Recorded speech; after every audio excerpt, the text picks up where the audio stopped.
What's going on, guys? Welcome back to the channel. I have a couple of esteemed guests with me here today. First of all, from Ryan O'Toole Movies, we have Ryan O'Toole himself. How you doing today? Hey, yeah, what's up, man? Thank you for inviting me on. I'm Yeah, excited to be here. Talk spoilers for No Time to Die. Got the yeah. Bond shirt There you and go. everything. I don't have a Bond shirt today, but yeah, you just recently watched all 24 of them before this, right? I did, yeah. Nice. A lot of it was not good, but some of it was good. Yeah.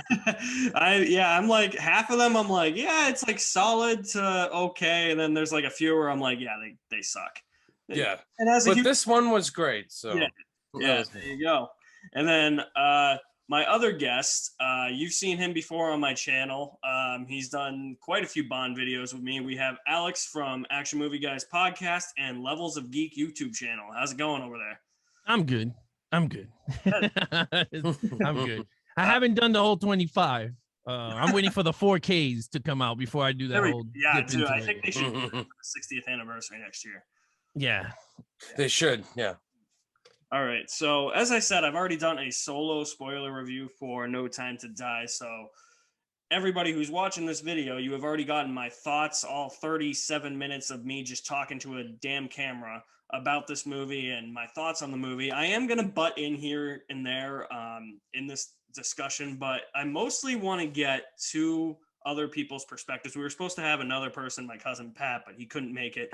So I wanted to get a couple of other perspectives on the movie and get mostly their thoughts. We're going to go probably in sequential order with how we're discussing this movie. But I have somebody here in Ryan who loved the movie, and then Alex, were you more mixed or negative or? I'm more negative than positive, but I don't want people to be like, oh, but you hate, I don't hate the movie. I thought the movie was good. It's just a lot of things that irked me in the movie. And that's why I want a couple different perspectives here because I know that this is a polarizing, or it's going to be a polarizing Bond film. So having, I think, somebody that where some aspects maybe have bothered them, and then having two others where maybe those aspects were okay, I think will lead to a healthy debate and discussion. So let's get down right to it. The movie begins after the gun barrel with Safin walking across a lake to Madeline's childhood home, where Safin infiltrates her home, murders her mother, asking where Mr. White is. Madeline then takes a gun, shoots Safin, thinks he's dead, brings him out to a frozen lake to dispose of the body, and then Safin is actually alive, and he is shooting through the ice at Madeline, and at the very last second, he saves her. I've equated this sequence to a horror film, especially since Cary Joji Fukunaga was originally supposed to direct the It adaptations. And you have even a jump scare in this scene. But what were your guys' thoughts on this? Because I thought that this was a really different opening for a Bond film.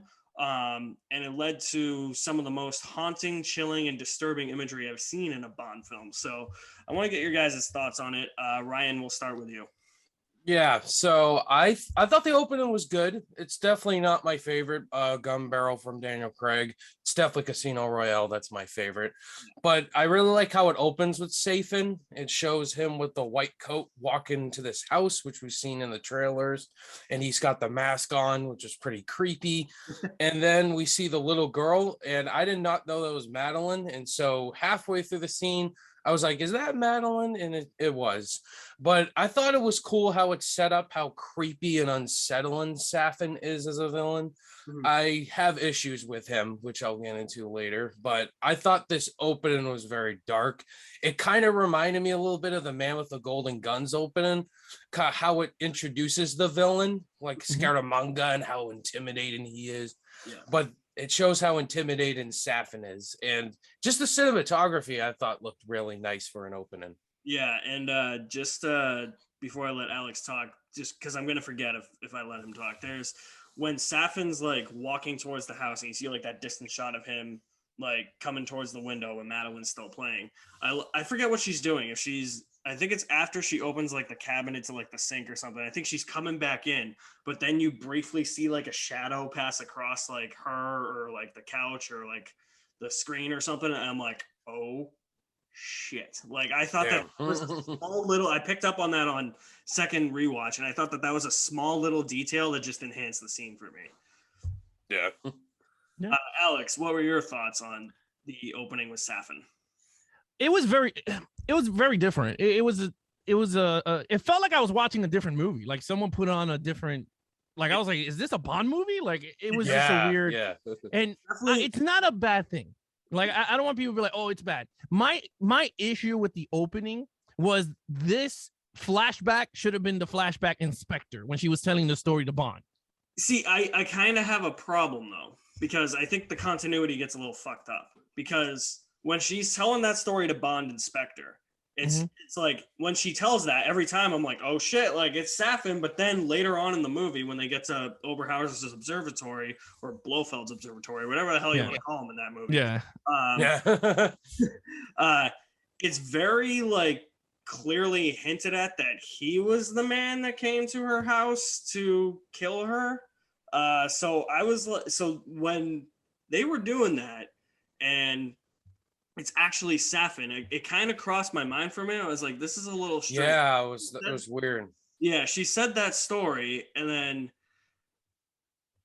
it's really hinted at that it's Blofeld, and I'm like, wait, so was it Safin or Blofeld? Blofeld.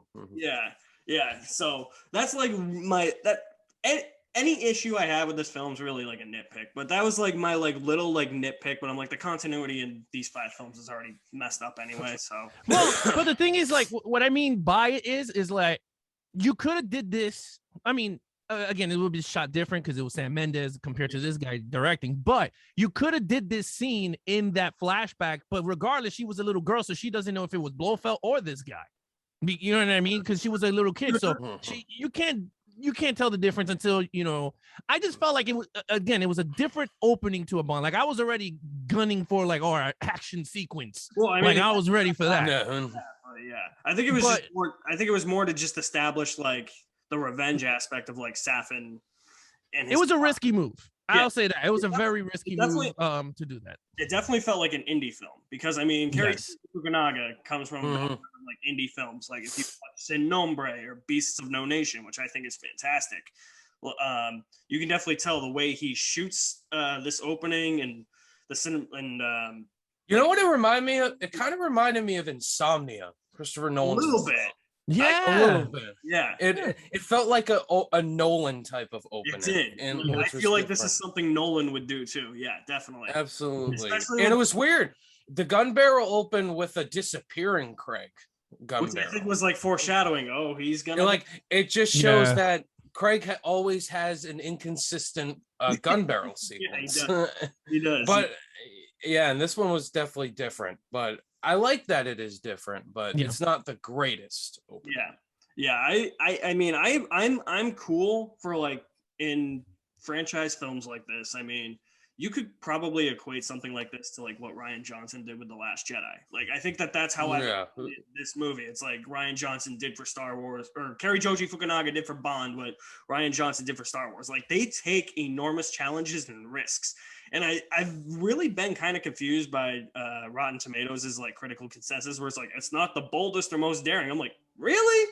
Like, yeah, I totally agree with you. And, you know, it's funny that you said that. I feel like that this movie is the Last Jedi of Bond, because it is, you got fans that know the history of all these characters are like so hating this movie. Like they just think it's garbage and all this. And then you got people that don't know the characters and don't know nothing about the Bonds. They're like, this is awesome. This is a pretty good ending to a movie. So it's a very conflicted back and forth where you land on the swinging thing. Yeah. Now, correct me if I'm wrong, because I'm a huge Bond aficionado, but correct me if I'm wrong. Is this the first time we've gotten a flashback in a Bond movie? Yes. It is. Maybe, yeah. I think so. Yeah. I don't think I mean, we had a love montage, so it wouldn't surprise me. And I think so. Yes, this is the first. Okay. All right. So after that, we cut to Madeline and Bond in Matera, Italy, where we find out that Bond and Madeline are married. Like, we literally hear, I think it's the bellhop of the hotel. Your wife is coming down. I think that's going to be a point of contention with fans, especially where that Madeline and Bond chemistry wasn't really sold in Spectre. And Spectre, but that is one of my problems with Spectre. That chemistry just wasn't there. Oh God. And then we lead to Bond going to Vesper's tomb. And what do you guys think of this whole scene? Because I love this scene where he's at Vesper's tomb. Alex, I loved it.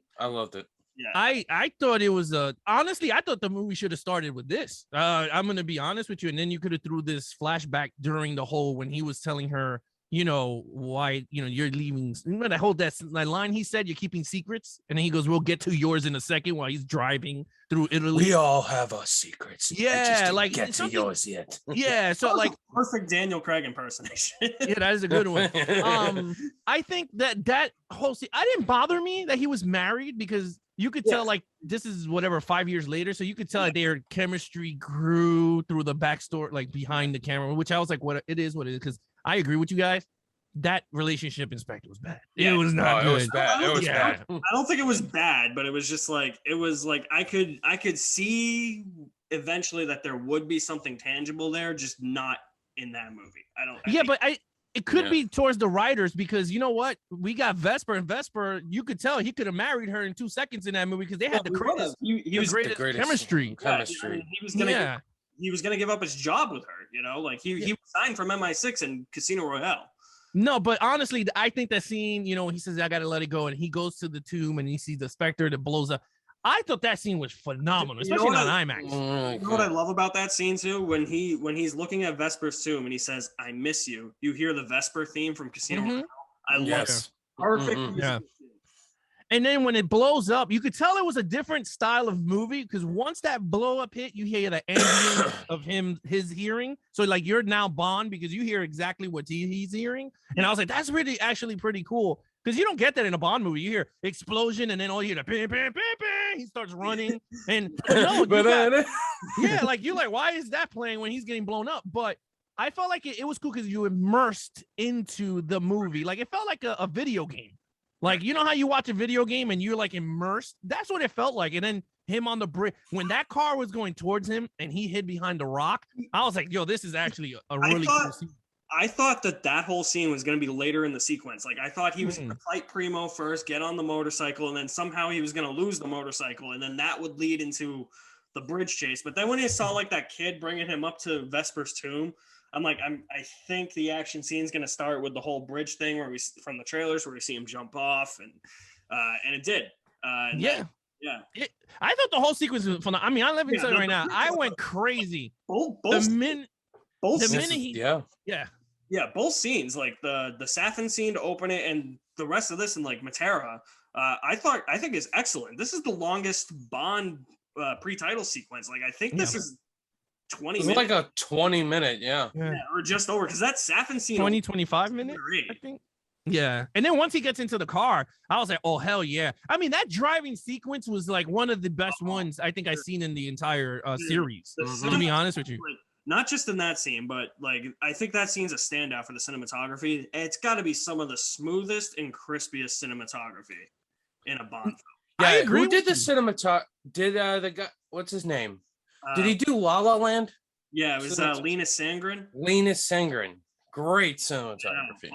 I mean, it was amazing. And like thinking about it too, like you're coming off of 2 Bond films where you had Roger Deakins doing the cinematography for Skyfall, and then you had Hoyt van Hoytema for Spectre. Like, and then you go to Linus Sandgren. Spectre was nice, right? Because the car scene between the Jaguar and the Aston Martin on wherever, I forgot where the hell he was, but when they were chasing each other, Batista and Bond through the whole Spectre. Yeah, it wasn't just the car. Yeah. Oh, that there was. Yeah. Was it just a car commercial? Yeah, it was mad car, because I was like, damn, there's no cars in the street. Was in it. I was like, I was like that, but like you have that car chase, and then you got the Quantum of Solace in the beginning car chase, which I was like, that's ridiculous. But then you have like the other ones throughout. This one, to me, is I think the best one in the entire movie. That quantum car chase is slowly growing on me. It's the best part of the movie. Yeah.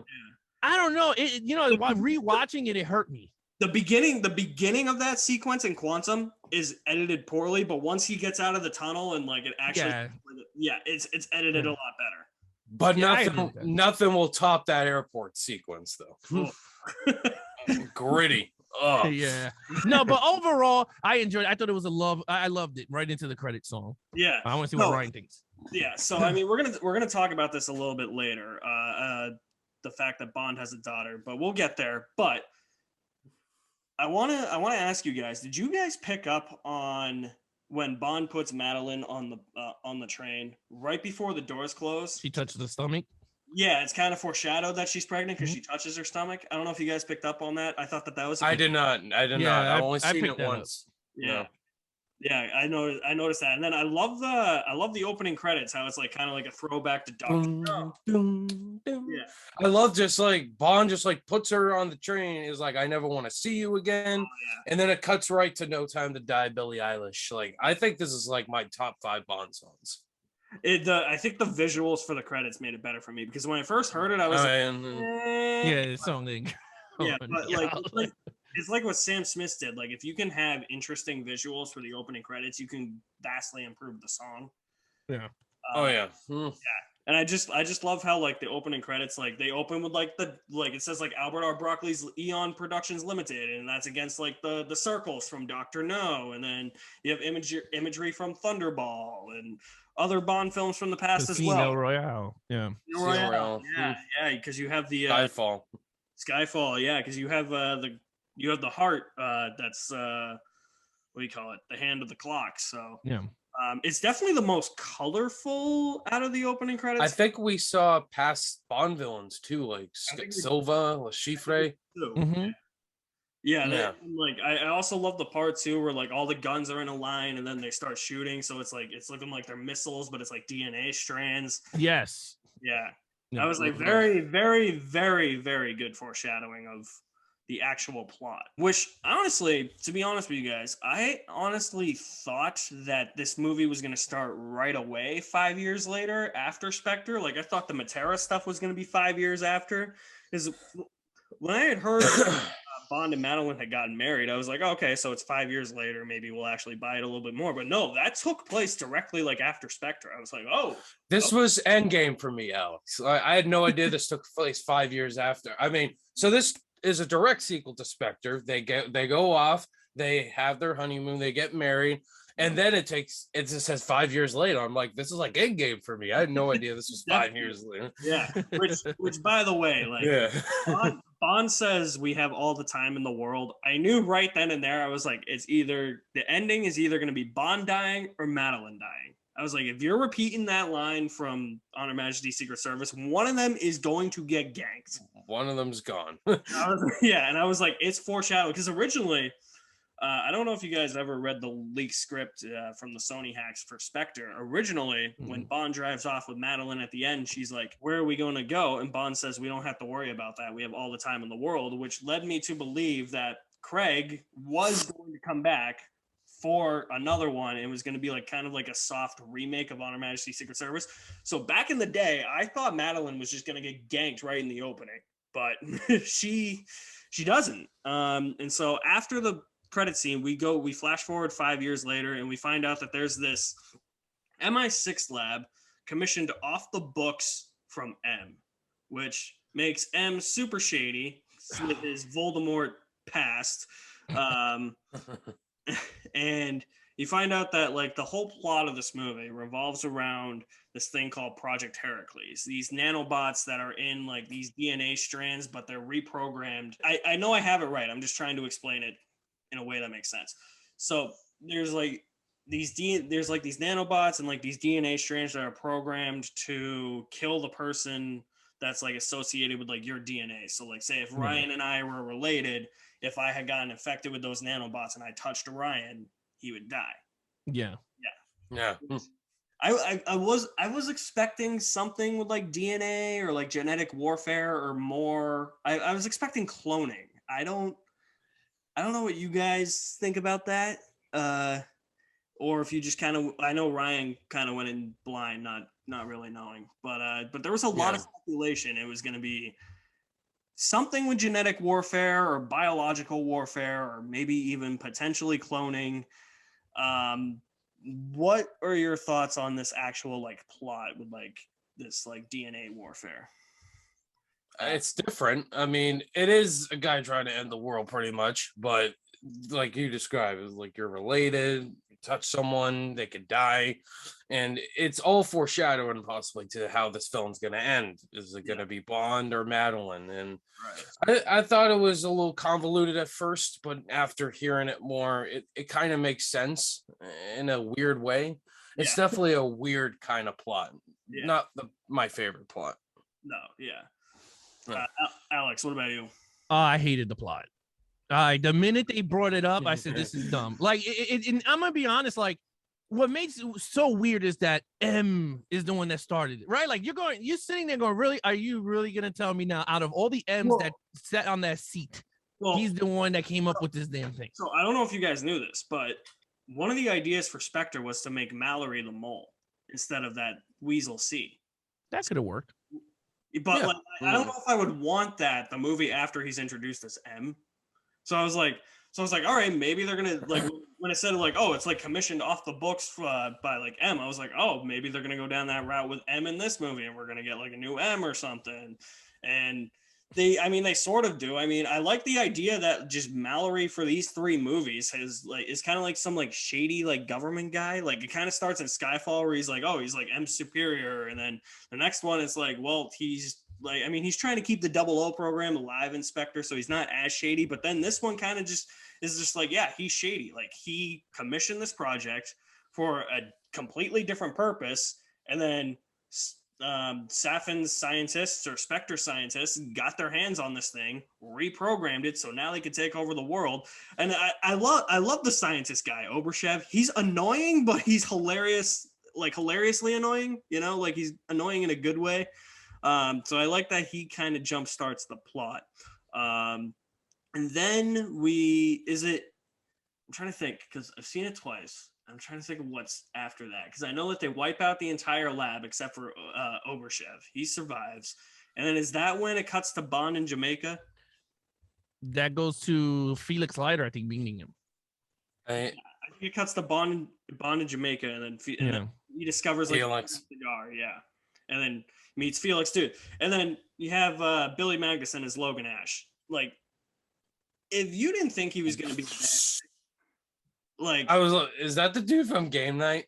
I was like, what? It's a weird casting. If you didn't think he was going to be a bad guy, like, I mean, look at his character poster. Pretty obvious. So good. Yeah. So that was so obvious. And it's like he's this like eccentric like dickhead. It's like, I'm a big fan, Bond. I'm like, oh no, this is gonna go south. Oh no.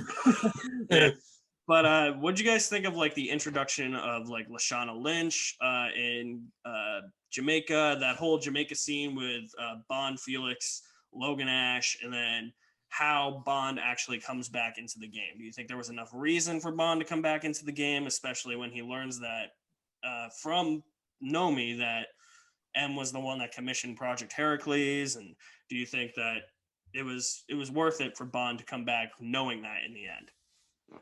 I thought Lashana Lynch's introduction was great, as I expected. At first, they kind of had a little flirt exchange going on there, and then the next scene, she like flattens his tire. Does she flatten his tire? I don't remember. She flattens it, or she slashes it, or something. Yeah, slashes the tire, and then she's like, I'm your replacement 007. I'm like, okay, that's where I expected the direction to go, because I'm like, all right, she went up in flames about for some reason. Yeah, everybody went on in flames about, oh my God, they're gonna hashtag Me Too movement, or they're gonna have this female eccentric Bond. And like, no, they didn't go that direction at all, and I'm happy they didn't go that. Yeah. Same. So I thought Lashana Lynch was great. Jeffrey Wright never disappoints. Oh, yeah, I mean, he's amazing. Yeah, he just comes back like, Mr. Bond, I've been watching the universe of Marvel. It's great to be back. Impressions, man. I'm impressed. Then I'll be joining the Bat Reeves universe of Batman. Alex, what did you think about it? This whole section of the movie. I thought it was okay. I mean, it felt like an old Bond movie where Felix meets him in Jamaica. Yeah. So I was like, okay, this is pretty cool. It reminded me of Dr. No. Remember when he goes to Dr. No and he goes in and the girl's taking photos? Especially since Dr. No takes place in Jamaica too. Yeah. It does remind me of Dr. No, yeah. Yeah, it had like that feel of Dr. No. So I was like, none of that stuff bothered me. The new 007, I didn't care for it because I already knew she was 007 because it was all over the place. And I never bothered me because she wasn't even a focal point in this movie. So I didn't even care. Yeah, they could have went down the route where it was just like, all right, move aside, Bond, it's my movie now. But no, like they could have done that. The focus is still on Bond, and then like it's never like, oh, hey, like I'm 007, I'm better than you. I never got that impression from that. So I was like, yeah, as long as like you can still be like a strong female character like she was, but if they did like all of that, like I probably would have been pissed off. Yeah, I mean, the only thing with her character, I felt like she was useless. She was they just threw her there just to put 007, a new 007, and then they had their bickering because they were bickering. I mean, she wanted to show him that's what I thought going in. They were gonna have that relationship, but no. Yeah, so like you got that throughout when she was walking with him in the MI6 and he's a visitor and everyone was like, oh, 007, they all there. I was like, okay, that's cute. It was cute. But honestly, for me, like in her character overall, for me, it was just like not memorable because I didn't care for her watching this movie. But I will say is that I gave her a lot of respect to becoming the first female 007. Granted, I mean, other people, I mean, if you go on Twitter, people just roasting her for some reason. I don't know why, but yeah, I thought overall she was okay, but I could have wrote her off and the movie still would have been, you would not even think twice if she wasn't even in the role, to be honest with you. I mean, she has less of a role than I thought she would. I thought she was going to be. She did, yeah. She didn't really have that standout action sequence of the movie. Which I thought she was going to, especially in the trailer where she which we find out is Oberchev, when she like jumps over the counter and then she kicks Oberchev. Kicks him, yeah. I thought that was going to be like her big like moment in the film. Like she had nothing compared to Ana de Armas. And that's the thing, right? And that's the thing that is so weird that first of all, she's by the book, which I was like, okay, that's cool. That's the difference between Bond and her, which I was like, okay, that's cool. But then other than that, she did stupid stuff. I was like, she left. We would talk about that towards the end because I was just like, that's where for me, where the third act was just weird in terms of double O's. But yeah, in terms of that, Felix Leiter loved him. Yep. But yeah. Which then leads into probably the standout performance and the standout scene of the movie for most people, the Ana de Armas as Paloma. You know, her and Bond create a Spectre meeting, which I love that it's not a Spectre meeting. It's a birthday party for their imprisoned leader, which I think that's just hilarious, honestly. Like this movie plays up the camp in the first half. It definitely feels like the most campiest, funnest Daniel Craig James Bond movie, like a throwback to the campiness of the Roger Moore era, while also maintaining the gritty realism of it. But yeah, Ana de Armas as Paloma, like fucking amazing.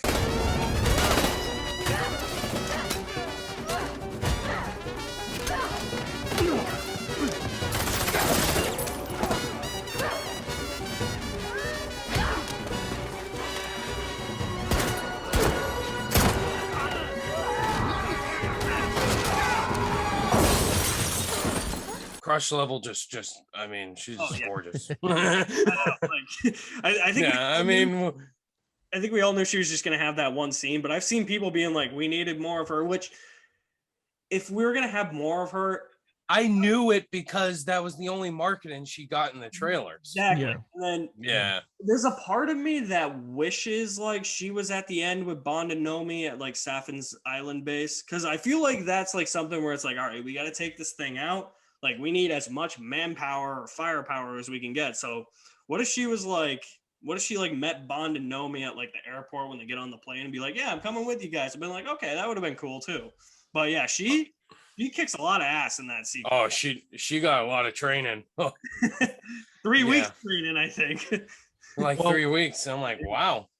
Yeah, in terms of the scene, look, I'll say this. That to me is out of the females, that is the highlight of the movie in terms of 007 or Ana de what was her name? Ana de Armas. No, I know her character name.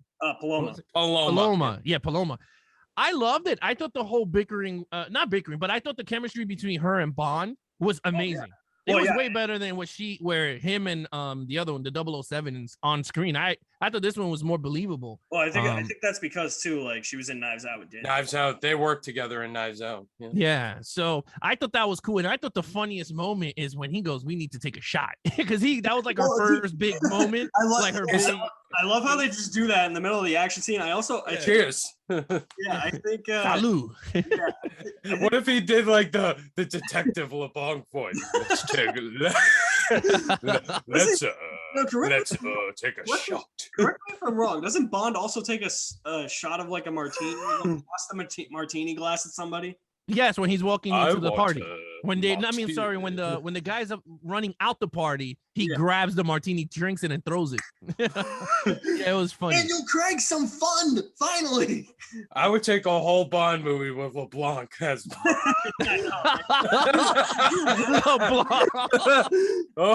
Just imagine like Bond being like, makes no damn sense. Makes no goddamn sense. No, not him as Bond. Daniel Craig becomes the villain as LeBlanc. 007. 007. Yeah, 007. Yeah. That'd be great. Dude, that would be amazing. That would just be like the highlight of like the year right there. If that. Oh yeah. No, that would be pretty cool. But then from there, it goes right into Naomi stealing him, going through the window. And that was kind of funny. Where she comes down and picks up Oberchev. Yeah.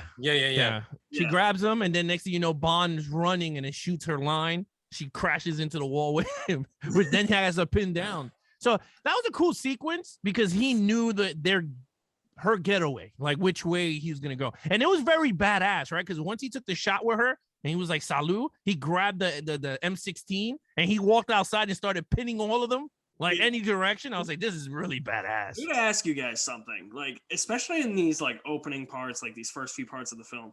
Does it seem like Bond is a bit more energetic and lively, more talkative in this one compared to the previous four? Yeah, I mean,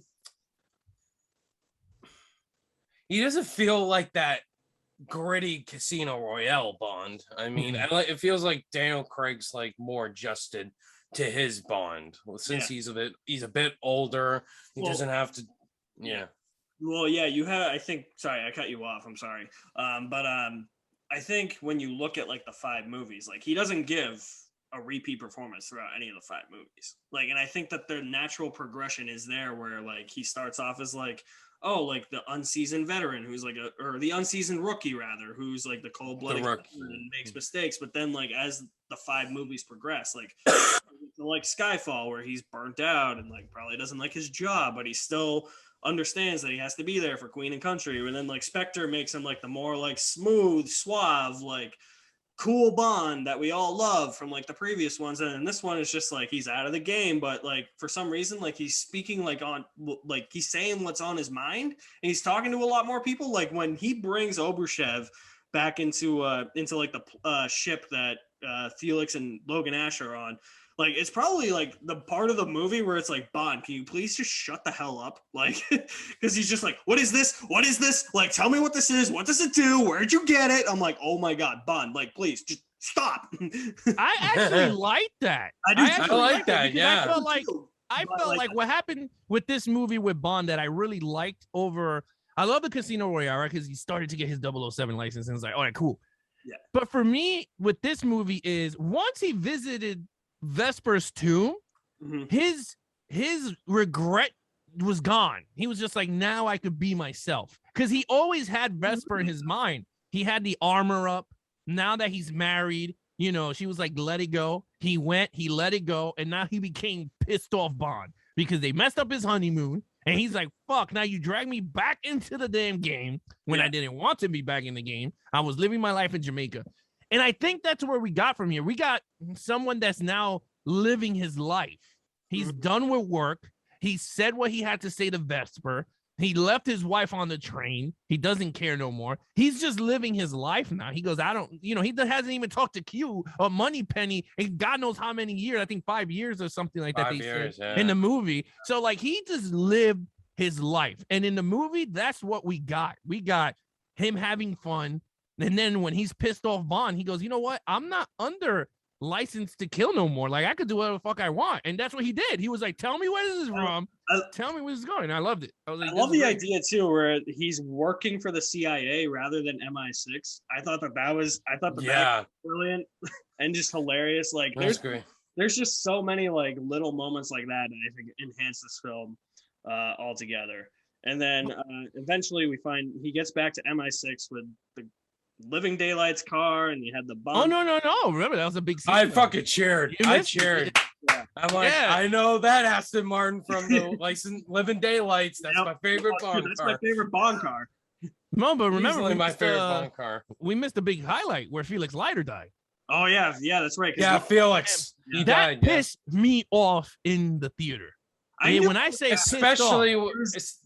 Yeah, especially with the game night dude, like annoying Bond, and it was like, all right, he's revealed to be a baddie. That's enough, Bond. And that I thought Felix went out like a boss. Like I think he did, but I felt like the scene. I felt like if you're gonna do that killing of that type of character, it to me it had to be worded in a better scene, like him going down in a blaze of glory, or. Because he just got shot in the stomach and then you drown his ass. And I was like, you got to be kidding me. And then no time for Bond to even mourn. He was just pissed off and he had to get out. He's like, you got to And I was like, this is whack. I mean, and License to Kill, you have Sanchez feeding him to sharks. And I'm like, and pissed him off. Give a shit about the setup. I'm going after Sanchez. Yeah, they killed my friend Felix Leiter. For your honeymoon. Yeah. I agree. It's like, and that thing pissed me off. I'm like, you mean to tell me this is his best friend? Best friend that got him to come back out of retirement to help him. This is the way you kill him in the final freaking movie. I don't mind he dies.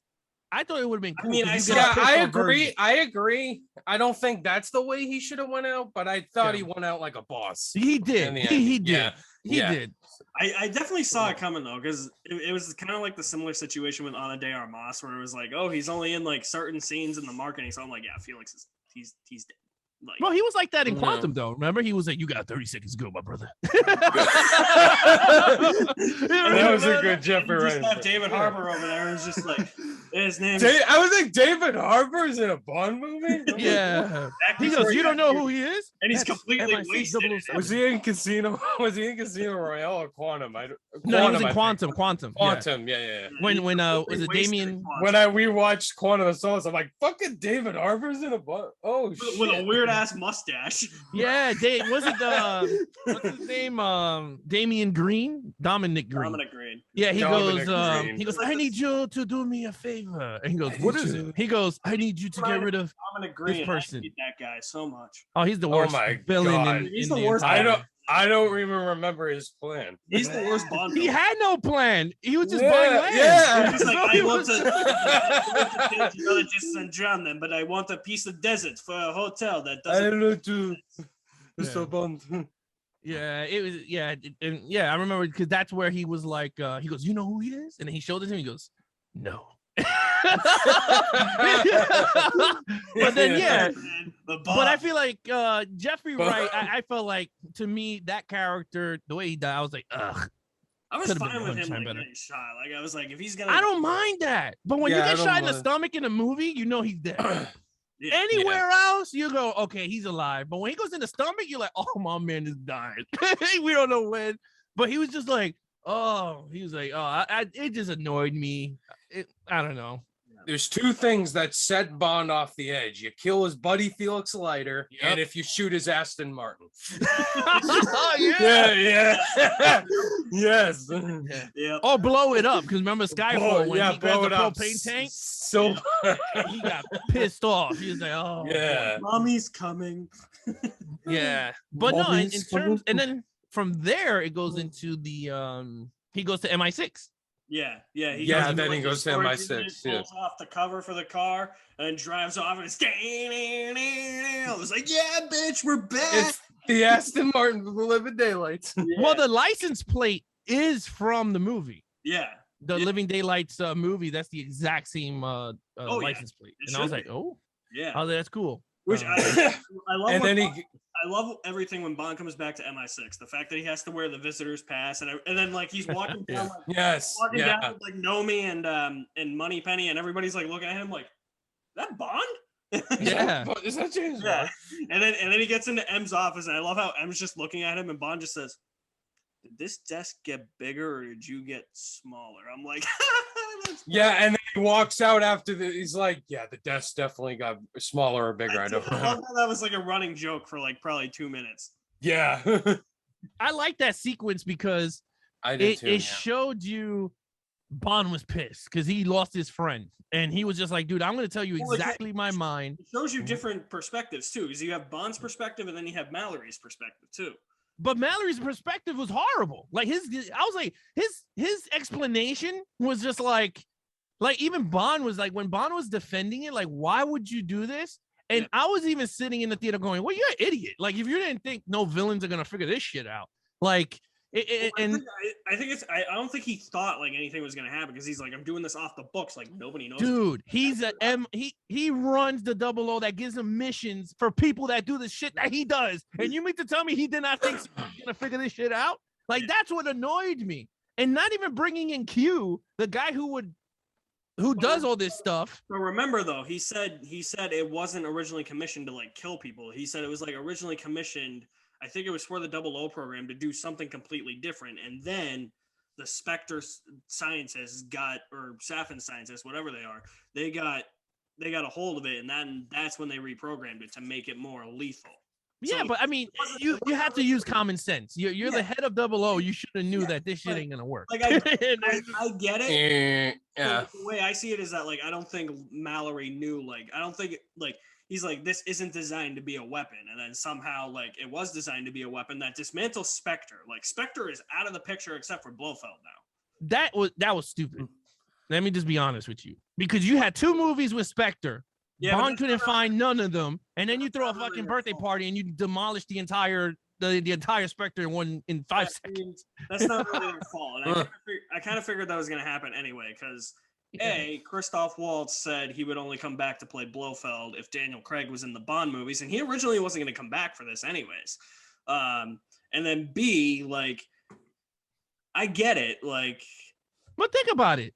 You have in 2 movies of Spectre, the guy was destroying this guy's life, and he has people all over the place. But that's Spectre, the thing with Spectre though is that wasn't originally like the plan to bring Spectre back into the movies. Like once they got the rights from a lawsuit way back in like the 60s, like once that guy died and his estate gave Eon Productions like the rights back to use. Now they have Spectre. That's when they decided to use it. So I don't think it was ever in the plan to use Spectre, and it's like that's why I kind of give like that whole like, oh, Spectre's kind of there and then gone within like 2 movies. That's why I kind of give that a pass, because I'm like, I feel like that's out of their control. And plus 2, this is Craig's final one where these 5 movies are telling one story, and Christoph Waltz isn't going to come back if Daniel Craig's not going to come back. Like Daniel. Yeah, but you could bring another. I mean, there were 6 Blofelds. 6 times he was on screen by 2 different actors. Actually, there were 3 Blofelds. 3 Blofelds. Oh, in 6 movies. Technically, there were 6 though, since the Charles Gray Blofeld cloned himself like 3 times, which was stupid. Yeah, really dumb. Yeah. So, but the thing is like, this is the biggest organization in the franchise. In 60 years, everyone knows Spectre, right? And this is the problem I have with this movie. Everyone knows, again, and this is the difference between the Bond fans and the ones that don't watch all 25 movies. They don't even care. My thing is, you got the organization back in a good way. You got a good Blofeld, right? You got all these agents in all of these situations, but in a 5-minute, it just ploop, Skyfall, ploop, Spectre in the toilet. It is just one of those like quick instance of you're gone. They shouldn't have celebrated Blofeld's birthday then. Well, but how do you know? I mean, that's the problem. Like, how do you know they were all there? What happened if someone was sick and stood home? Said, okay, I'm gonna be home chilling. Like maybe Staffing killed some of them off screen, but whatever it is. Maybe he did. Blofeld's the last man standing, so at this point in the movie, Bond has to get Belmarsh to interrogate Blofeld, and which I think is actually a really good scene. And this is when Rami Malek comes back, and we're probably like an hour and 15 into the movie at this point, and like Rami Malek is just coming back into the movie. Yeah, and that was another thing. I'm like, where's Safin? Where's useless villain. I think Safin. I don't think he needed to be there because it's like Silva for me, where it's like Silva, he's not in the first. Yeah, Silva didn't come in until like an hour into the movie, but Silva made a presence. His presence was known. His presence was felt. I still feel that with Safin though. Because no. Because I didn't feel that with Safin. Yeah, I didn't see it. I felt it when he takes down Spectre because I'm like, okay, he's still doing stuff behind the scenes. He steals Project Heracles, and that's kind of why I was like, all right, I can give that a little bit. I think he serves his purpose in the movie. No, because Safin, Javier Bardem's character. In the beginning of the movie, he steals the MI6 list. But how is that different than stealing? He steals the list. Right, he steals the list. He blows up MI6. He blows up MI6 headquarters. To get the attention of Bond, so he could come back into the game because he knew he was still alive. And then he's hunting Judi Dench's character. He was like, and he has a subway explosion planned out. Yeah, and when you get to make sense whatsoever. As much as I love Skyfall, that whole plan does not make sense. Why not? It makes sense. Well, like he's like, he got captured. It's years into planning. Like I get it, but it's like, how is he supposed to know? Like years into planning, like that the subway was come at that. It makes sense to because me. he knew their protocol. And he has people. He knew everything. Yeah, he knew the he's a former MI6, so former he knew. MI6 agent. Yeah. So that's to me, if you're gonna ask me who's the better villain between those two, Javier Bardem is 100 times Silva better. is amazing. Yeah, Silva. Yeah, but I'm just saying, like, I don't think Safin's as bad as people make him out to be. Like, I think he's not good, dude. He's nothing like. He's not terrible. Like, I think he's a serviceable Bond villain. They made him more powerful than Blofeld, bro, and he had no organization behind him. I mean, I would at least rather have somebody do something behind the scenes, and you could make the argument that Blofeld was the master and manipulator behind the events of the last three, but that I would rather have him actually have reasons for it other than being like, oh, hey, Bond, I'm wrecking your life now because I'm awesome. And I'm the author of your pain. Yeah, but if you really look at it, that actually makes sense because they were young, they were stepbrothers, whatever you want to go with that. The other one was a revenge. Like, who cares for Mr. White? Like, what does that have to do with Bond? Can I just bring this in for a minute? And this is nothing like I'm not like arguing with you or anything. No. I just want to bring this in for a minute. I think that whole foster brother thing, like, yeah, it's stupid. It is, but it's really dumb. It's so dumb. At the same time, I also think it is blown so far out of proportion. Like the problems with Blofeld in that movie, that's like at the very bottom for me. The problem with Blofeld in that movie is that movie disguises him as a whole different character, and the whole time they're like, "No, it's not Blofeld. It's not Blofeld," and then it's like, "Nope, I'm actually Blofeld." It's Oberhauser. It's Oberhauser. And at the end, it's Blofeld. Actually is Blofeld, but like, there's no impact on the story, and it's just there to be a giant eye. It's the same thing with Star he Trek doesn't have the scar. Because the Bond series gets trendy, like you just brought up Star Trek Into Darkness, like they did. That's same thing with Khan. Like it's like, oh, he's John Harrison, but he's not Khan. It's like, no, I'm John Harrison. No, I'm John Harrison. Oh wait, no, I am Khan, but there's no impact on the story. It's just there to be a big giant eye wink at the audience. And it's like, who gives a shit? Well, that one was 2 hours into the movie when he revealed he was Khan. I was like, Jesus Christ, we knew you were Khan, man. The point I'm trying to make with that whole foster brother thing is that I think it's blown so far out of proportion because I think what people don't realize, I think people think that Bond spent his entire childhood with the Oberhauser family when Oberhauser literally says it was only 2 winters. So what does that mean? Does that mean Bond only went there for the winters? Does he only spend 2 years? Yeah. Not his entire childhood here. And if you look at the guardianship papers, you will see that the charred up guardianship papers in that movie, when he pulls them out, you'll see that it says temporary guardian. I think it was his father Hans Oberhauser. I think it was Hans Oberhauser, but then his full guardian is actually Charmaine Bond, which is Bond's aunt. So she had full-time legal custody of Bond. For a couple of winters, his temporary guardian was the Oberhauser. So that's why I think that whole thing, as stupid as it is blown out of proportion a little bit, and I give it somewhat of a pass because I'm like, it's not as like prominent as people think it is. It's just more when like Blofeld hints at it. It's like, my brother, my little brother. I'm like, no. Brother. Well, I mean, he was looking at it from the whole his father treating him better than he did. I'll admit that. Yeah, I'll admit that it like Bond and Blofeld being foster brothers is worse than finish it. Finish it. No, but I mean that whole sequence when they were in front of each other, another sequence that I enjoyed. I thought when they were on screen, they commanded the screen. Yeah, it was just one of those things. But again, that's probably one. It actually felt like the best 5 minutes I've seen of Blofeld. Christoph Waltz's Blofeld.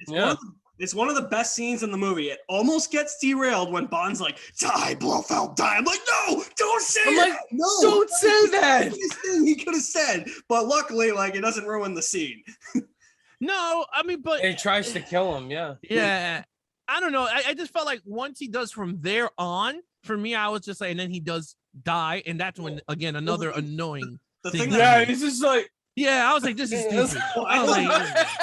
It was dumb. Like, I thought he had escaped for a minute because they like look back, like Tanner and Bond look back, and then like they don't cut to Blofeld right away. I'm like, oh, he escaped. But then when it shows him die, I'm like, oh yeah, because that makes sense because Safin blackmails Madeline into putting the poison. And he touched the wrist. Yeah, on her. Yeah. Mm-hmm. So yeah, and the nanobots are programmed to kill Blofeld.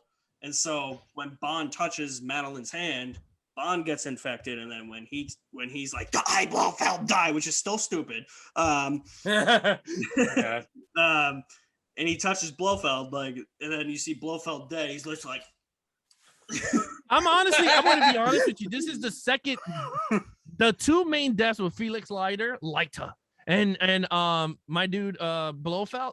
To me, I felt like two characters. I mean, I knew Blofeld. I mean, crap. Both of them. Another shitty ending to a good character. I was like, this is hard. Like, to me, it was like they just took these characters and said Blofeld back in future Bond movies. But like, I'm cool with them killing Blofeld in this, since this is the wrap up to Craig's. Like, these 5 movies are like interconnected, self-contained thing. So I was like, you could definitely reboot it. Yeah, you could reboot it, which I totally agree. And this is where, I mean, we'll get to the ending because I thought of a way different ending, which would have made more sense than what we got. Okay. Like, but it will do with Blofeld. That's what I mean. Like, that's why I was annoyed with why they did what they did with this character, because you have such a great performance between him and Daniel Craig. Like, why wasted him in the chair? Like, it's just weird. But I mean, from there on, we get to like all the others, I don't know. Really, this is where the movie really kind of shifts in tone, where it's like, oh, it's this like fun, campy Bond movie to this like melodramatic, like emotional, but I think it worked. Like I think the shift to tones kind of worked, because is it right after this where Bond goes to Norway? Yeah, he meets his daughter. Yeah, he meets. Yeah, he meets Madeline in Norway, right? Yeah. Yeah. He battles those cars. Yes. Yeah. Yes, this is before he reunites with Madeline after 5 years. Yeah. They pretend like they don't know each other, but they do. And then they just go off together. And then he meets his daughter now? No. She leaves. Remember, because she started to get nervous because she was going to kill. She left. Yeah, she left, and then he goes, "Open the door." Yeah, because she's like, "Open the door," and then Bond's like, "What is it?" And then that's when Tanner comes in, and Bond's like, "I know how to interrogate an asset," which I love Craig's acting in that scene. Like, I'm just like, yeah, he's definitely committed now. Like, if people thought he was a little bit too like laid back and didn't care in Spectre, I'm like, this movie. Oh, he's committed. Yeah, he's committed. Spectre. I loved him in Spectre. I don't know what people are talking about. He was great Inspector. There's a couple scenes where I'm like, he seems like he's. Yeah, it seems like he's kind of. But mostly in that movie, I'm like, I don't see what people are talking about. It's just a few scenes here and there. But no, yeah. So he meets Madeline. Madeline. Madeline. Yeah, Madeline. He meets her in the house where she grew up on because he knew. That's where it is cool because he was making out with her. She goes, "Not right now," and that's when you saw the kid. And I was just like, "Oh, okay, we already knew." Blue eyes. And then she's like, "I have no problem with Bond having a daughter. I knew this was gonna happen. I knew this was gonna happen. I think we all did. I have no problem with Bond having a daughter. I just don't. Me neither. I just don't think it should have been, she's not yours. And then later in the movie, Safin's subtly hinting that it's Bond and Bond's playing along with it. And then Madeline Blofeld said it. I can't wait. It was Blofeld. Yeah, he said, I can't wait for you to, I can't wait. You have to have another seat because I can't wait to see the surprise on your face. And I can't wait to see this. Yeah. So I was just like, oh, that's his daughter somewhere in this movie. I just think in that moment where Bond, like when Mathilde comes down and then Madeline's like, it's not yours. I don't think that was handled. That's like, it's a nitpick. No, but I knew she was gonna say that. Yeah, it made sense though, because honestly, she didn't want her to be in his life because of the whole, getaway. Oh, and he's an assassin, so they're gonna keep chasing after this guy. So it kind of made sense, but it's kind of hard because she has blue eyes and dark hair, just like Daniel Craig. So it's not. I don't know. It's not like it's Bond's daughter. But my favorite line. It's obviously gonna be his daughter. My favorite line. She's like, "I got something else to show you." Another child? Yeah, that was too funny. Another child, yeah. He was another kid. But then that's where you find out the backstory with Safin, which I guess going back to Alex's point earlier, that's probably where you could have shown the flashback. Yes, that's where you would have played it. Yeah, I'm fine with it opening the movie because it's it was cool. Completely different like opening for a Bond movie. But I could see like switching it around. Like if it was placed here, I'd be fine with it. It's placed at the beginning. I'm still fine with it being placed at the beginning. But this is where you learn where it's like, oh, like Blofeld ordered Spectre assassins, particularly Mr. White, to go and kill Safin's family. And he wipes out Safin's family and leaves Safin alive and then leaves him with like some like neurotoxin that like deforms his face. Yeah.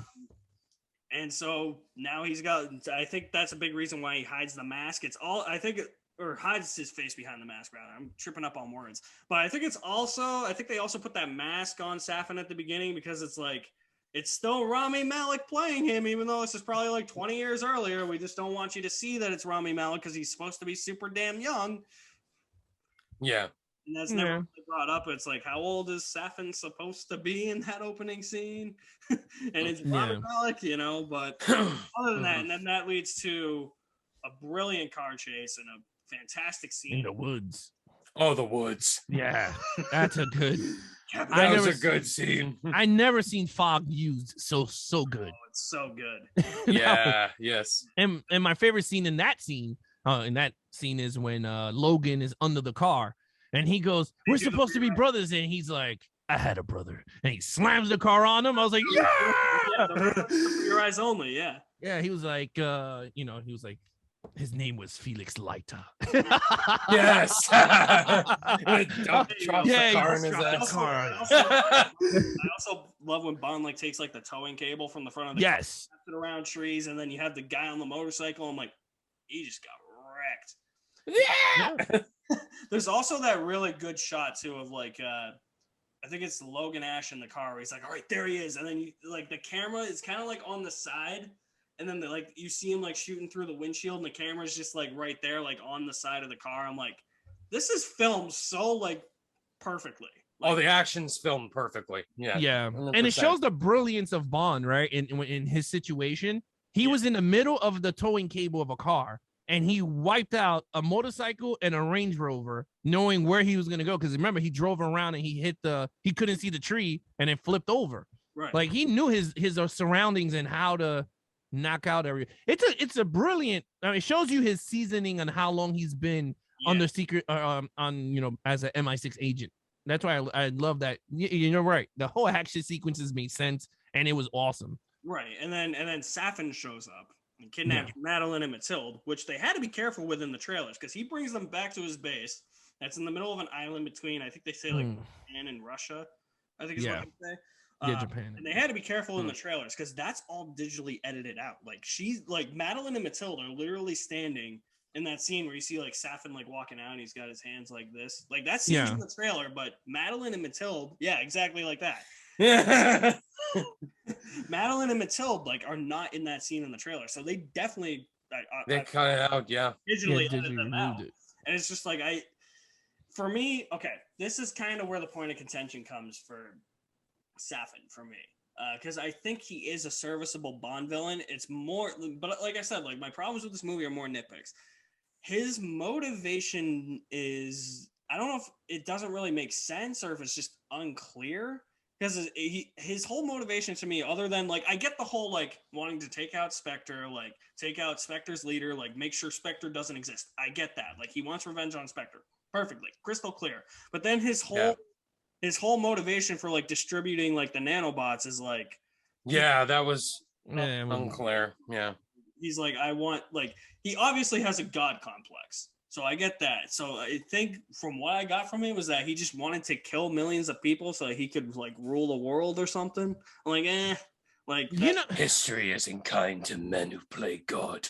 Yeah. And the funny thing is like, I feel like this character is like to me, he's like a B villain, and he reminded me of those 60 villains. Like they had no motivations. Like we're gonna blow up the world. I think that's what they were going for, though. He reminded, he had the same tone as Dr. No. Thank God he wasn't Dr. No. I would have been. I did not want that. No. I'm like, we don't need another classic. I remember like before it came out, everybody's like, he's dark. I'm like, do not. He's not. Don't do that, please. A lot of Easter eggs and you can reimagine. I'm fine with them doing like a different version of Blofeld, because Blofeld's one that can be reimagined, but don't reimagine like classic villains. Do your own thing. Exactly. Yeah. I don't want another Spectre, but he had the same tone as Dr. No, very quiet, subtle, and creepy. Yeah. That's Rami Malek. And I think that's kind of what makes Rami Malek a little bit more memorable than I think most people give him credit for in this movie, is the fact that like it's Rami Malek. Like he's just a weirdo. Yeah, he doesn't give a bad performance. I mean, Rami Malek, he's an Oscar winner. I mean, he oozes Bond villain. No, he does, but I feel like this is not the Bond villain I feel like they use his talents in. Like Javier Bardem, they knew the talent that they used him very well. He was Anton Chigurh in No Country for Old Men. Yeah. Mommy was very bad. And I felt like they, one thing I will say is that out of all the movies, they knew where to get the good actors to fit these roles, but I feel like Rami Malek was misused in this movie. I 100% agree. Yeah. Okay. I'm like 50-50 on it. But I definitely see where you guys are. Mads Mikkelsen, perfect as Le Chiffre. Dominic Green sucked. Trash. Garbage. But you know what? Javier Bardem, perfect as Silva. And yet Christoph Waltz, he could be great as Blofeld, just wasn't a great villain. Rami Malek could be great as a Bond villain, but Safin didn't fit his shtick. Yeah.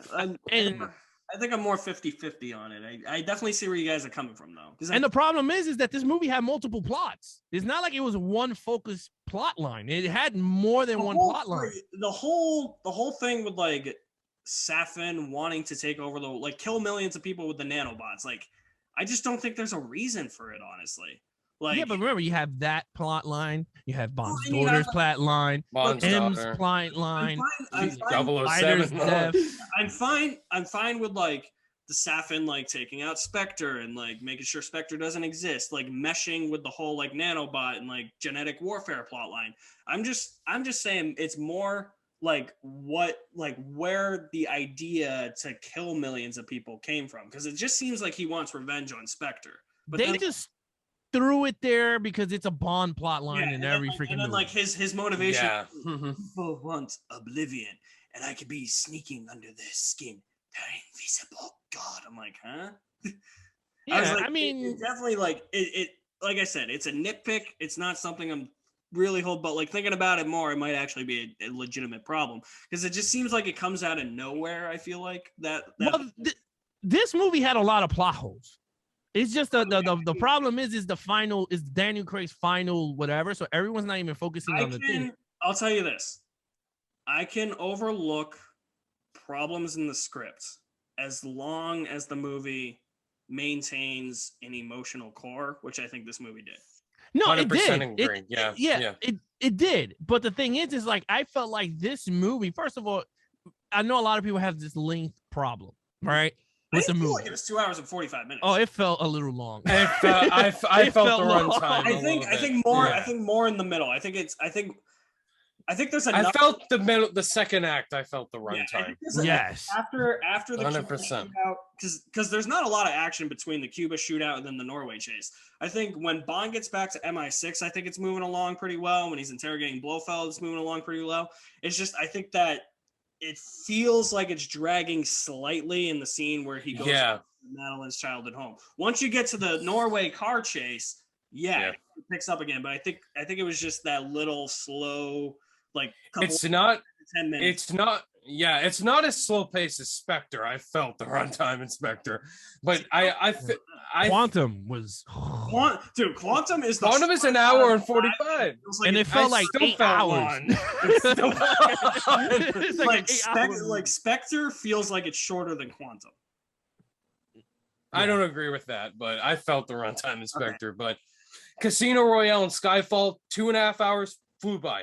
And yes, this movie, I felt the first act flew by, the third act flew by. The second act is where my issue is. I've seen a lot of people say like the middle of the movie is kind of like the slow part. Yeah. And that's where all the plot lines were all going this way, because you didn't know which way you were going. Blofeld died. But I think that's why I feel the runtime so much, because there's still something that's happening. In the middle I guess. Yeah. And I was like, okay. So and it's not. Yeah. It's not till 2 hours and 10 minutes until Bond and Safin meet. Have that dialogue exchange. Well, that whole like section of the movie where Bond and Nomi get to Safin's island base. I think that's like the last like 45 to hour of the movie. 2 hours into the movie. Yeah. And to be honest with you guys, did it really need to be that long? Like I was like, I could have edited this really quicker than what they gave us. They spent too much time putting bombs and talking to the guy, the Russian dude that developed the serum, the nanobots, which I was like, this could have been cut. That's awesome. Are you kidding me? Huh? I love Oberchev. No, he's cool, but I mean that scene was long. Like they got there and he was like, poop. Wait, are you poop? Poop. I'm trying to pinpoint exactly what. When they crash land, right? They submarine in, and that's when they walking through, and then they go right into and then he goes, oh my god, this is a factory, and I was like, okay, this is cool. But then all of a sudden, it just dragged out for 10 minutes of him putting a bomb and they're talking. And I was just like, this could have been a little bit short. It felt like an old Bond movie. That's what I would give it, with the factory and the island. I agree. Yeah, it felt like I was watching You Only Live Twice's final act. Yeah, with a mix of GoldenEye, because it was inside of in the island. The fact, GoldenEye, weakness, GoldenEye. Yeah. But I like that, to me, for me, that where I was a little bit going, okay, this is now starting to go slow paced, because then he goes, I'm gonna go get his wife and his daughter, and I was just like, okay. But then when they sit down and talk, I was like, this is what you want, the villain and Bond. A lot of people don't want that now. A lot of people just wanted to go back to Bond gets his mission to sign, and he does some really cheesy and over-the-top action scenes, and we don't learn a thing about him. Like, I've seen a lot of user reviews on IMDb being like, we need to get back to old school Bond. I'm like, do we? I mean, well, that's why Skyfall. That's why Skyfall to me is the best one, because it felt like a mission. That's it. We're done. And I think people really miss the point of like these Daniel Craig Bond films. Like, this is a more gritty, realistic take on Bond. Like, what people don't understand is that Bond's not a superhero. He's a person. Yeah, but they and that's the thing. I think people love the Bonds because it's like the disbelief of the character. Like you're in the fantasy world with this guy. Yeah. Like he could overcome anything, but not in this movie, because we're about to get to it. But that's the thing. It's like, and I'm not gonna lie, that's what I gravitate to. This guy could be in front of an atom bomb, and he will just, he has a gadget to break it, to figure it out, and it's cool. You're like, yeah, he gets the women, he got the beautiful cars, exotic sceneries. Like, you can all the shit. But this one, you got Rami Malek, you got Bond, his daughter, and I was like, this is actually very diabolical. He has his daughter now, and it's cool. He savagely takes her daughter. I love when Matilda too, just like she bites Safin's hand. I was thinking more of the point where he's like, all right, if you don't want to be here, go away, and then she just runs away. If you don't want protection, go. Yeah, and I thought that was cool, right? So you're like, okay, that's cool, but then you got to the whole point when they put him on the boat with the with the new you know that like, okay, so here's how something made me laugh out. Here's how it works for me. So it's like going into the movie, because there was like rumors way back then. It's like, is James Bond going to survive this movie? So I was like, all right, going into the movie, I was like, all right, I'm 50-50 on Bond surviving or dying. And then like when he's at the beginning, when he says we have all the time in the world, I'm like, okay, now I'm 60-40, but still somewhat 50-50 because it could be either one of them. And then when he gets a daughter, I'm like, all right, now I'm like 70-30 on Bond dying. And then when he puts her on the boat, I'm like, yeah, I'm 100% Bond's dying. I already knew he was going to die because that's what I knew. That's where going into this movie, I told everybody, I'm like, if you're going to do something bold, you're going to have to do something that they never did for 60 years or 50 years is kill Bond in the final movie. And it would make sense. Exactly. It reminded me of Iron Man stuff. Yeah. 100%.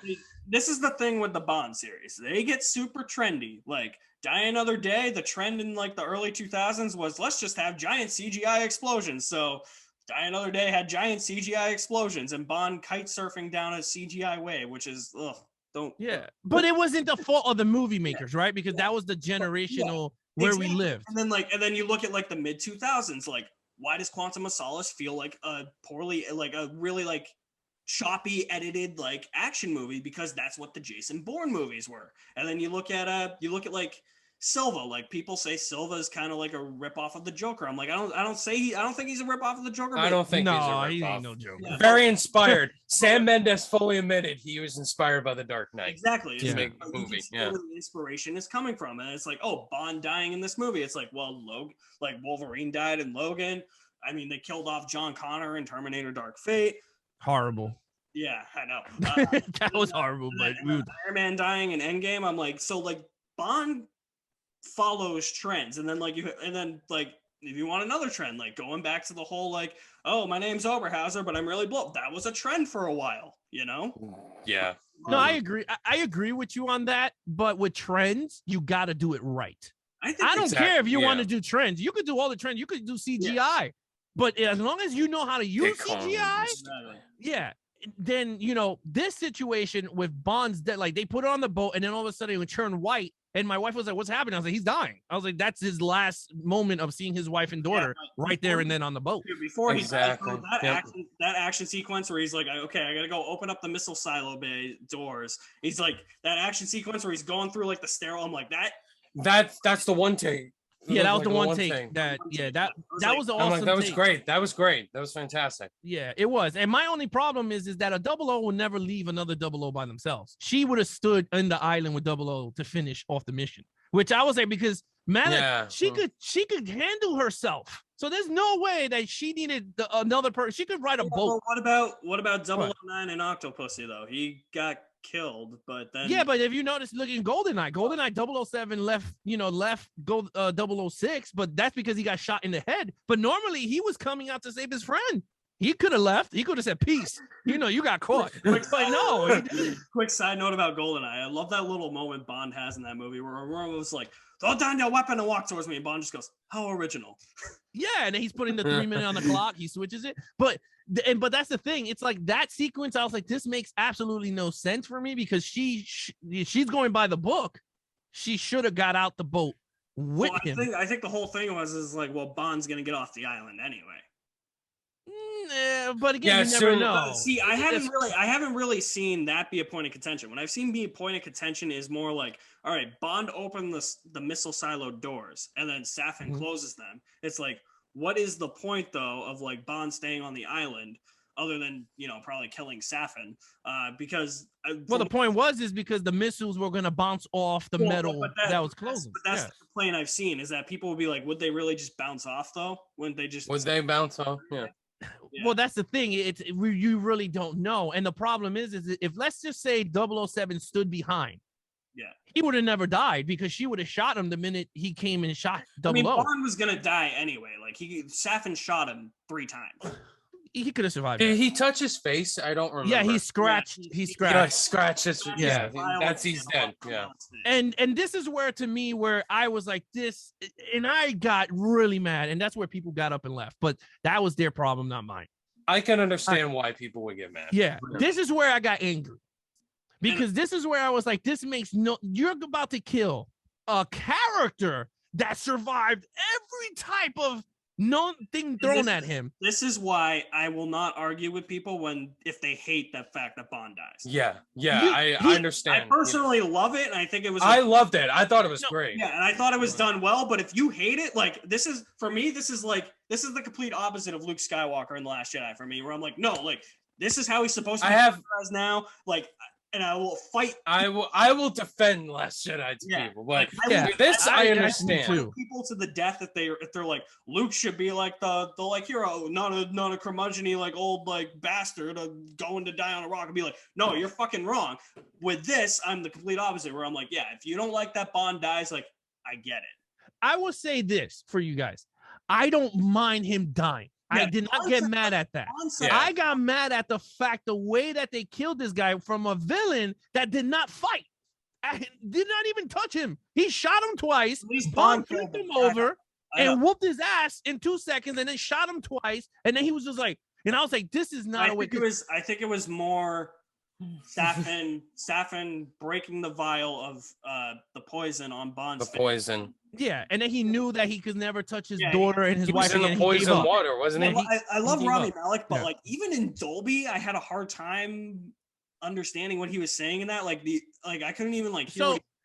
So basically, what he told him was he told him that he wanted to die. Basically, he wanted to, because basically he did. That's why he did what he did. Like he smacked him on the face with the thing and go. He was like, "Oh, you wanted this." Like basically, that's what Bond wanted, because he knew I got the whole thing where it was like. A kiss, a touch, like you can't. Yeah. So he knew that even that let's say he did survive, he knew that he can't live that life because everyone was always gone after 007. Which is why the death worked for me. Which is why it worked. It did. But this is where I was like, this is why this villain sucked balls, because if I was gonna write this script, and I'm gonna be totally honest with you guys, this is the ending I would have done. And this is where I was kind of angry. I would have had Rami Malek break out Blofeld, right? He breaks out. Blofeld and him goes to the death because they're brothers, whatever, and he stays there and they're going at it. Because you have the biggest legendary villain against Bond going towards each other while the missiles are coming down and he sacrifices his daughter. He get the poison. I don't care.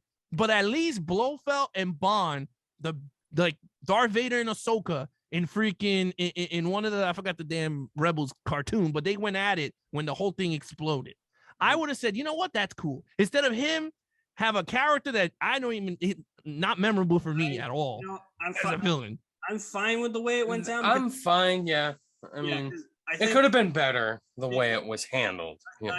I agree with you there. I think if they had done that with Blofeld, I would have felt like this isn't needed, because my worry going into this movie was that the first 2/3 of the movie were going to be Safin was the villain, and then they were going to pull something at the end where it's like, oh no, like actually like Blofeld is still the main villain, and then Blofeld was just going to take over that mantle for the last third of the movie. And I mean, you could even write out Robbie Malek's character and have Blofeld, and I would have enjoyed the movie even more, because Robbie Malek's character, he's not memorable. Like, I don't even care for that character more than Javier Bardem's. I find him memorable for the soul. I find him memorable, yeah, just from that opening scene alone. But Dominic Green, I don't remember anything. No, yeah, I don't remember. He's easily a very forgettable. That's what I hold it up to. Like, I'm like, are you at least better than Dominic Green, which he was? You could easily be better than him. Yeah, anyone could be better than him. I mean, even the guy that got his ass whooped in the staircase in Casino Royale was better. Yeah, I mean, nobody. I was really talking more like in the vein of like the Daniel Craig movies. But when it comes to Le Chiffre, nobody's gonna hold a candle to Le Chiffre. Maybe Trevelyan, but Le Chiffre's like top. Like, yeah. Oh, look, Dave Bautista's character was better than Robbie. He was so badass. He was good. He was my favorite part of Henchman? Spectre. Oh yeah, easily. He's the best part. Yeah, he's great. Yeah, I mean, look, honestly, look, in all, I enjoyed what happened to Bond because I already knew they're gonna close this chapter. Yeah. So I was like, this is cool. Yeah. 100%. My issue is gonna happen is because I know it's gonna happen with a lot of people, and we all gonna know when they introduce a new Bond, which I have a feeling, and I told it to my wife when we came out the theater, and I told it even on my podcast, and my counterpartner agreed with me 50-50. He goes, I think you might be right to something, but maybe not. I have a feeling the person that gets casted will not be James Bond, but he'll be 007 because Daniel Craig will be the final James Bond on screen. The only thing I know the credit says Bond will be back. Yeah, but that was my thing. I have a feeling that's where they're going to lean towards because then anyone could be 007 and they can make their money. Yes. And that's and it could be a female. You could have a female 007 and you don't need to worry about it's not James Bond. Or is it his daughter coming back? Daniel Craig doesn't want a female Bond, from what I understand. Yeah. Well, he's not the one who says. He's it's up to the Broccoli and Wilson guy. Was it Barbara Broccoli? Yeah. Yeah, it's up to her. But Albert. I even said they're not gonna do a female Bond. So. They have his daughter. What's gonna happen with his daughter? Is that just gonna be a closed chapter of a story? Yeah. Here's what I think might happen, and I think this is probably the most likely. I think they're just gonna. I don't think they're gonna do it like they have to reboot it somehow. But I don't think they're gonna go full reboot like Casino Royale. Like I don't think we're gonna go through an origin story, especially since we're gonna be getting a James Bond video game that's an origin story. So do you really want like two different mediums where you have two different origin stories for James Bond? I don't think they're gonna go that far. I think when if the next actor is cast as James Bond, I think you're already gonna have Q established.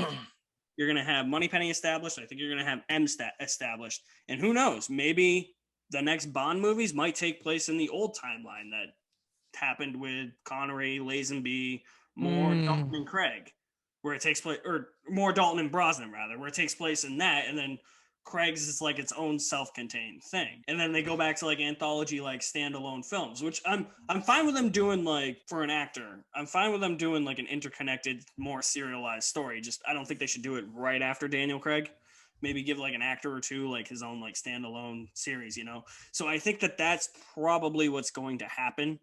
The next person that they cast as Bond, you probably have M established, Moneypenny established, Q established. Hopefully there's no R. I don't want John Cleese back. No. Oh, God. 007. Yeah. Good evening, 007. Oh, just pull the tag. Just pull the tag. Yeah. No, but I don't know. Honestly, I don't know where the series is going to go. I agree with you. I mean, if you're going to reboot, it's gonna be really funny, right? You're going to have to get someone super young. Yeah. And instead of getting where Daniel Craig was a little older, I mean, he was older when he got his 007. He got cast as 38. Yeah, so I'd rather get a Bond that's in his 20s, like 21, actually 25, because you're in the middle. I would go a little higher. 25 up. I'd probably go 28, 30s, 29. 35, 30 I would go like between like 28 to 35. I don't want to see like Tom Holland as James Bond. And, oh no! Please no. Yeah, he's already in enough. No, I rather see. I always said the guy from Game of Thrones, Richard Madden. Yeah, Richard Madden. Yeah, I would say Henry Golden. He's my choice. Yeah, Henry Golden is probably my top choice now. He's 34, 35.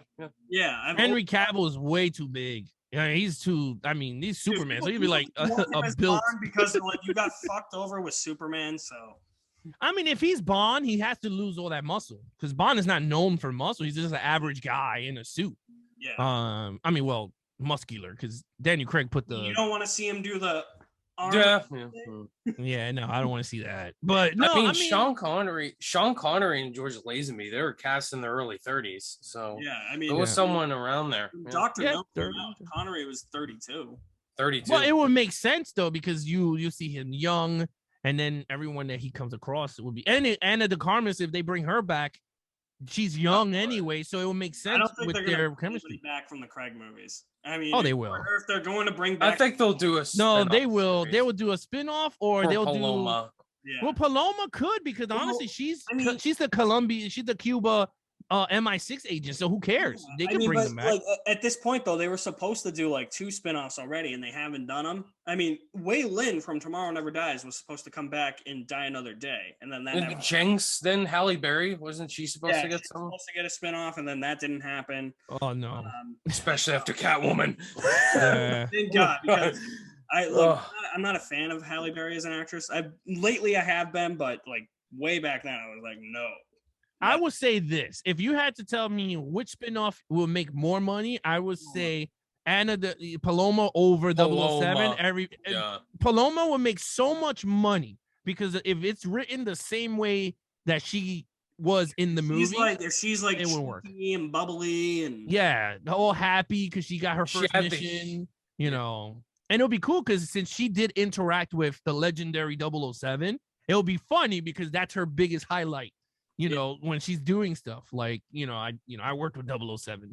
We kicked ass together. So to me, I would spend more money on that than the new 007, to be honest with you. Yeah. Like I didn't care for her character as much. But yeah, Q, let me just tell you, Q and Moneypenny, awesome. I always love those characters. Ben Whishaw. You were going to say awful. I was going to be like, that's the voice. I was going to be what? How dare you? Paddington is Q. No, I loved Q. I loved it. No one will top Desmond Llewellyn. No one will. He's a legend. Yeah. But I like Naomi Harris's. I think Naomi Harris is by far the best Moneypenny. Yeah. And I love Judi Dench. I loved her. I thought she's great. The best M. She's great. I mean, then you got Berta Lee. Is that the original one? That was the original one, yeah. Yeah, I liked him too. He was really You're good a with the pipe. sexist dinosaur. Yeah. And I always like when Bond always leaves the office and he's kicking into Moneypenny. He goes, Moneypenny, Bond is off on the mission. He always stops, but no. I thought everybody else, the surrounding cast was actually, I mean, you can't say nothing wrong.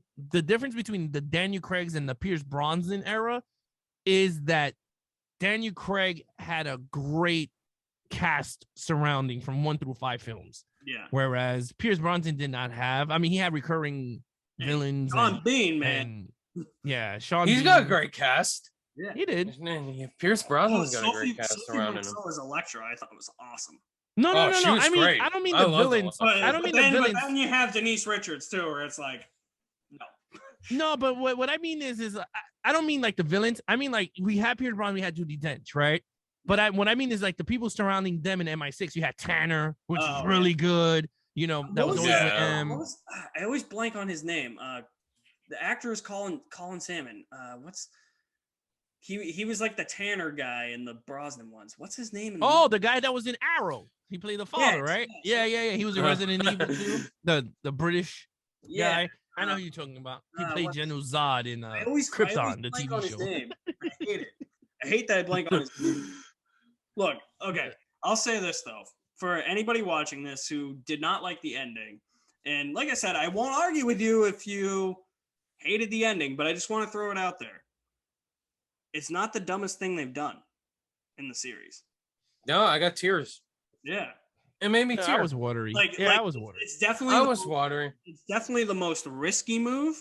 And on paper, I'm not against the concept. And luckily it worked for me. But like there's some we haven't Alex, but there's some we haven't praised. Hans fucking Zimmer, man. His score is amazing in this. And then the callback. That's what made me Secret Service too. Like when Bond's talking with M outside of Belmont. Yeah.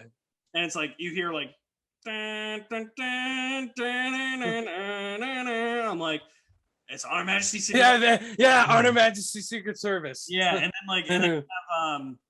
then you have what is it at the end of the end credits? We Have All the Time in the World by Louis Armstrong, which played at the something end like that. On Her Majesty's Secret Service. So this is essentially like it's not a remake, but essentially it is kind of like a modern On Her Majesty's Secret Service, but with Daniel Craig, and the roles just reversed. And people are gonna walk out of this and be like, "Oh, it's a super depressing ending. Bond died." But I was like, "Yeah, but like I get we don't end the Daniel Craig tenure on a high, but like thinking about it, like, yeah, the movie ends on a depressing note, but didn't On Her Majesty's Secret Service end on a depressing note too? It did. That was Yeah. hard. That was a hard one. That was He got married that was and then so he gets sad. shot the next scene. I really Yeah. wish the actor, I really wish that was spoiled for me when I watched it for the Oh, first was it? Yeah. I knew she died. So Yeah. I really wish the actress that played Irma Buntho didn't die between movies, because then Diamonds Are Forever would probably have been like an actual like revenge flick instead of being like basically he's Robin. My only complaint about the On Her Majesty's Secret Service, George Lazenby gets emotional, but the movie just ends. Like it ends in a cheesy song. I'm like, it does. Can we get emotional here? But the thing I love about that ending though is that it just leaves you with that haunting visual of the cracked windshield from the bullet hole. Yeah, that was dark. Yeah, it does. I mean, this one, 007 dies, but I mean, I felt like the only thing I didn't like about this ending is I'm fine with them like drinking in Bond's honor and like M reading a quote, but like when I heard the quote, I was like, you did not just use an Ian Fleming quote, did you? Yeah, they took it from his book. Yeah, an Ian Fleming quote. They literally took that from You Only Live Twice, and that's honestly. So in the Only You Live in the in the You Only Live Twice book, there we go, finally got it right. The end of that book, this is why I'm not against Bond dying or the concept of Bond dying, is that in that book, Bond dies at the end. And then people got pissed and were like, Ian Fleming, we want more books. Like, why the hell did you do this? So he came up with some stupid excuse in the next book where it's like, oh, Bond wakes up on like in a city somewhere with amnesia and he's not dead. Mm. Yeah, because originally You Only Live Twice was supposed to be the end of the books for him. The final. Yeah. The final. I mean, look, in all, I mean, is it an enjoyable movie? Absolutely. Yeah. Is there going to be a lot of plot holes? Absolutely. I mean, all these movies do. Except for me, I feel like Skyfall didn't have much. But well, what happened to the hard drive in Skyfall? Well, I mean, that was the whole point. I think he just grabbed that just to get their attention. He didn't care. And I think you can safely assume that it was retrieved by MI6 when they found. Yeah, when he grabbed them. Yeah, so. Yeah. I think the whole point of that whole hard drive was just to get 007 and MI6's attention. Yeah. Like that wasn't even. And here's the thing with like Skyfall, because I know a lot of people are like, oh, it lacks originality. Same with this movie. I'm like, you can take something that lacks originality and put a new spin on it that makes it feel fresh. Like, look at Mission Impossible Fallout. Like, how many plots involve weapons grade plutonium? And then Fallout took that to an entirely new level that made it feel fresh in something that hadn't been done before, which I feel someone said Skyfall was not original. They said it was a Dark Knight ripoff. Yes. No, a lot of people say. I don't agree with that. No. Yeah, nope. I could say Rogue Nation is a ripoff of Skyfall, because that was the same storyline. They took the inoculate, what is it, the whole. Well, what the hell it is when they took the Spectres and knock? Yeah, the Syndicate. The whole Syndicate. Oh, the Syndicate. That's the whole knockoff of Skyfall. I was just like, okay, that's totally and different. In Fallout, it's the Apostles. Yeah. So to be honest with you, to me, I didn't feel no Dark Knight. I feel like this is the original story, and I loved it, and I thought it was a perfect of a movie that I wanted in a Bond movie. Yeah, and just to, we're getting towards the end, but like to get towards the end, there's a lot of fan service in this movie, a lot of references to previous Bond films. It's not an anniversary movie, but I think they did that because it is the 25th movie, but never once did I ever feel like it took me out of the movie. I was like, I think that they're incorporating them like perfectly, like the way that they did in Skyfall, when it wasn't like Die Another Day, where it was like, oh, this thing still works, right? And it's the jetpack from Thunderball, or Bond touches a shoe and then out comes the knife from Russia with Love. I'm like, it wasn't on the nose like that. Ooh, so. Yeah. Oh God. I agree with you. I felt like in terms of nostalgia, I think this is the best franchise in the Daniel Craig era that handled that the best in anything that I've seen. Yeah. Especially when, the first two movies, right? It was just straight, no nostalgia, no money penny, no Q, until Sam Mendes came with Skyfall and then introduced the old characters with the new. And I thought it was a brilliant way for a newer generation to get into the Bonds. Yes. So it worked well. Especially since Casino Royale came a year after Batman Begins. So let's take Bond and do what Nolan did for Batman. So I thought that was great. I will say this.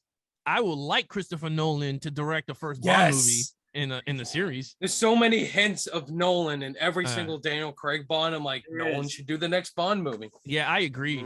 Or Martin Campbell, bring him back because he's good. Bring Martin Campbell back. Yes, for the first movie. He always launches the next great Bond. Like, do Martin Campbell, Nolan, into Christopher Nolan. It'd be cool if they bring Cary Fukunaga back. Denis Villeneuve too. He said he'd love to do a Bond movie. Oh yeah, him, Sam Mendes, bring him one more movie. I don't think. No, he's done with it. I think after the 2 movies, I think he's done. He wasn't even supposed to come back for Spectre, so. Yeah, there have been older Bond directors that have done 3, and then that's it. Yeah. All right. Closing thoughts, guys. Ryan, we'll start with you. Yeah, so I've only seen it once, and from the once I saw it, I loved it. I coming in as a new Bond fan, watching all 24 previous. I thought it was great ending for Daniel Craig as Bond. It's not a perfect movie as we address the issues of the film. Issues aside, I can overlook some, but not overlook every. I thought the new characters for the most part were great. Some were not perfect, like Rami Malek, but overall, I thought it was great. With a few issues overall, and I could definitely overlook it. But yeah, overall, I just loved it. It was great. Perfect. And Alex, over to you.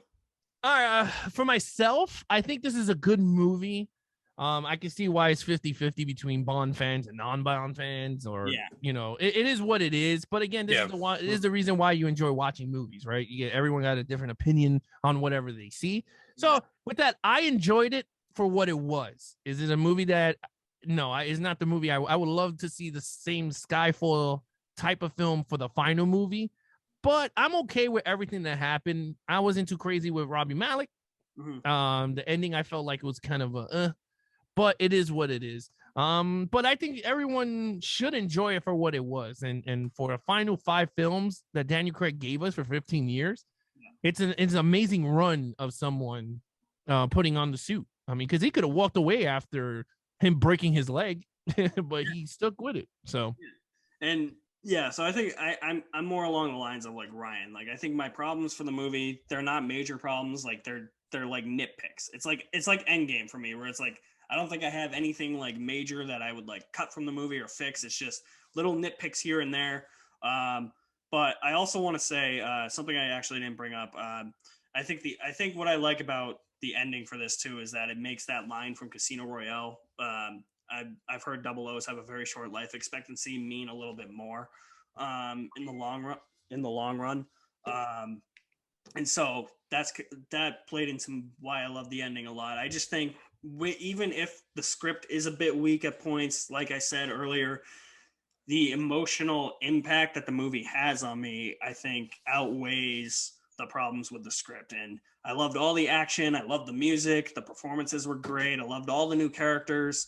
I just thought it was just a satisfying conclusion to the Daniel Craig era. I think it was the movie that most of us were expecting, maybe took some twists and turns here and there that we weren't expecting, but I'm okay with that. A movie like this, I think you need to tamper expectations a little bit. It's going to be polarizing, but like you said, that's the beauty. Like we can, and that's why I'm glad I had you on here as well, because you had a slightly different opinion than both me and Ryan, and we talked about it. We argued about it civilly, but I just thought it was a very satisfying conclusion. I think this is the best final film that a Bond actor has had to date. Maybe License to Kill might be the competition, but yeah, at least this isn't as divisive as like a Last Jedi or Rise of Skywalker was. Exactly. Because that's the Star Wars fan base, but it feels like the Bond fan base is more civilized, can have a discussion about. More chilled version of it. Yeah, exactly. Yeah, I agree with that one. All right, guys. So that is going to end the spoiler discussion for No Time to Die. I have my solo spoiler review up. I also have a spoiler-free review up. You can check those out. Where can they find you guys on the internet? Alex, we'll start with you. You can find me on YouTube at Levels of Geeks. And then, of course, on Twitter at AMG Podcast. And on Instagram, Action Movie Guys Podcast. All right. And Ryan, where can they find you? Yeah, well, thank you, Alex, for having me on this. This was a blast. You guys can find me on Ryan O'Toole on YouTube. Simple, it's my name, which is right up there. I do movie reviews every week. I do ranking videos, live Q&As. If you guys are curious and are Bond fans, I did do a ranking of all 25 Bond films, so you can go check that out, as well as my spoiler-free review for No Time to Die. And yeah, this was an absolute blast. Thank you, Alex. Yeah, no problem, man. Glad you had a lot of fun. You guys obviously know where to find me. I'm also going to be doing a ranking of all 25, so stay tuned for that very soon. I might have to give it a day or two. My voice is like hoarse right now. We were supposed to do this on Sunday, and I was like, I'm not feeling all that great. And I didn't even go see the movie again on Sunday. So, but yeah, don't worry. I can't transmit COVID through the screen. We hope. But don't send the safe in there. Nanobots. The nanobots.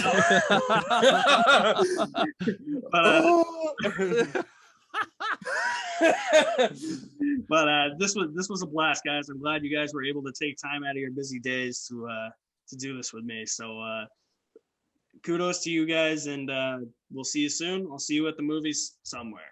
Adios. All right.